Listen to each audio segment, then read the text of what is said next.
ನಾನು ಬೆಳಗ್ಗೆ ನನ್ನ ಮಹಡಿಯಲ್ಲಿ ಇದ್ದಾಗ ಇಲ್ಲಿಂದ ಒಂದು ಗನ್ ಶಾಟ್ ಕೇಳಿಸ್ತು ನನಗೆ. ಅದು ಕೇಳಿದ ತಕ್ಷಣ ನಾನು ಪೊಲೀಸ್ಗೆ ಇನ್ಫಾರ್ಮ್ ಮಾಡೋಣ ಅಂತ ಬಂದೆ. ಆಮೇಲೆ ನೀವು ಸಿಕ್ಕಿದ್ರೆ ನಿಮ್ಮನ್ನ ಕರ್ಕೊಂಬಂದಿದ್ದೀನಿ ಇಲ್ಲಿ ಅಂತ ಹೇಳ್ತಾನೆ. ಒಬ್ಬ ವ್ಯಕ್ತಿ ಸತ್ತು ಬಿದ್ದಿದ್ದಾನೆ ಇಲ್ಲಿ, ಇವ್ರ ಮನೆಯವರು ಸಂಬಂಧಿಕರು ಯಾರು ಇಲ್ಲಿ ಇಲ್ವಲ್ಲ ಅಂತ ಕೇಳ್ತಾನೆ.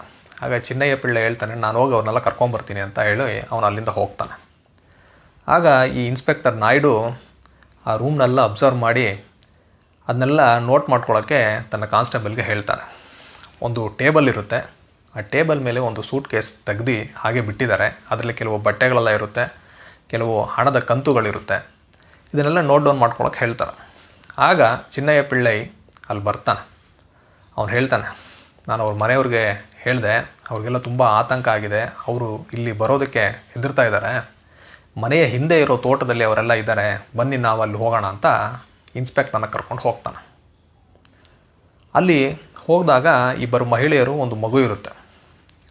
ಚಿನ್ನಯ್ಯ ಪಿಳ್ಳೈ ಹೇಳ್ತಾನೆ, ಇವರೇ ಉಷಾ ಅಂತ, ಈಗ ಹತ್ಯೆ ಆಗಿದಾರಲ್ಲ ರಾಜನ್ ಅವರ ಮಡದಿ ಅಂತ ಇಂಟ್ರೊಡ್ಯೂಸ್ ಮಾಡ್ತಾನೆ. ಅಲ್ಲಿ ಒಂದು ಮಗು ಇರುತ್ತೆ. ಈ ಮಗು ನಿಮ್ಮದೇನಾ ಅಂತ ಇನ್ಸ್ಪೆಕ್ಟರ್ ಕೇಳ್ತಾರೆ. ಆಗ ಉಷಾ ಹೇಳ್ತಾಳೆ, ಇದು ನನ್ನ ಮಗು ಅಲ್ಲ, ನನಗೆ ಮಗು ಇಲ್ಲ, ಇದ್ದಿದ್ದು ಒಂದು ಮಗುನು ಕೆಲವು ವರ್ಷಗಳ ಹಿಂದೆ ತೀರಿ ಹೋಯಿತು, ಇದು ನನ್ನ ಸಹೋದರಿ ಹೇಮಾಳ ಮಗು ಅಂತ ಹೇಳ್ತಾಳೆ.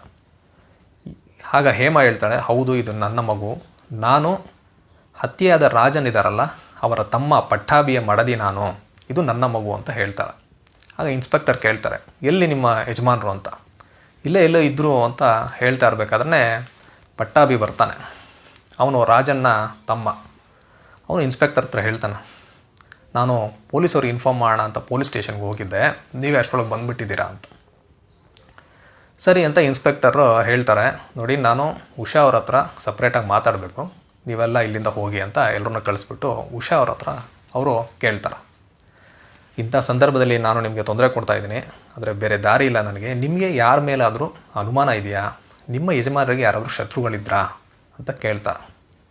ಆಗ ಉಷಾ ಹೇಳ್ತಾಳೆ, ಆ ಥರ ಯಾರೂ ಶತ್ರುಗಳು ಇರಲಿಲ್ಲ ಅವ್ರಿಗೆ, ಎಲ್ಲರೂ ಅದ್ರ ಜೊತೆ ಅವರು ಚೆನ್ನಾಗಿದ್ದರು ಅಂತ ಹೇಳ್ತಾಳೆ. ಯಾಕಂದರೆ ಇನ್ಸ್ಪೆಕ್ಟರ್ ಹೇಳ್ತಾನೆ, ಹಾಗಾದರೆ ಯಾಕೆ ಕೊಲೆ ಮಾಡೋದು, ಯಾರು ಕೊಲೆ ಮಾಡಿದ್ರು, ನಿಮ್ಗೇನಾದರೂ ಐಡಿಯಾ ಇದೆಯಾ ಅಂತ. ಆಗ ಉಷಾ ಹೇಳೋದೇನು ಅಂದರೆ, ನನ್ನ ಊಹೆ ಏನು ಅಂದರೆ, ಈ ಜಪಾನಿಯವರು ಚೆನ್ನೈ ಮೇಲೆ ಬಾಂಬ್ ಹಾಕಿರೋದ್ರಿಂದ ಈ ವಾತಾವರಣ ಹಾಳಾಗಿದೆ ಸಿಟಿಯಲ್ಲಿ, ಇದರ ಲಾಭ ಪಡ್ಕೊಳ್ಳೋಕ್ಕೋಸ್ಕರ ಕೆಲವು ಕಳ್ಳರೆಲ್ಲ ಮನೆಗೆ ನುಗ್ಗಿ ದರೋಡೆ ಮಾಡ್ತಾಯಿದ್ದಾರೆ. ಆ ರೀತಿ ಮನೆಯಲ್ಲಿ ದರೋಡೆ ಮಾಡಲು ಬಂದಂತಹ ಕಳ್ಳರಿಗೂ ನಮ್ಮ ಯಜಮಾನರಿಗೂ ಆ ಸಂದರ್ಭದಲ್ಲಿ ಜಗಳ ಆಗಿರಬೇಕು. ಆಗ ಆ ಕಳ್ಳರು ಇವ್ರನ್ನ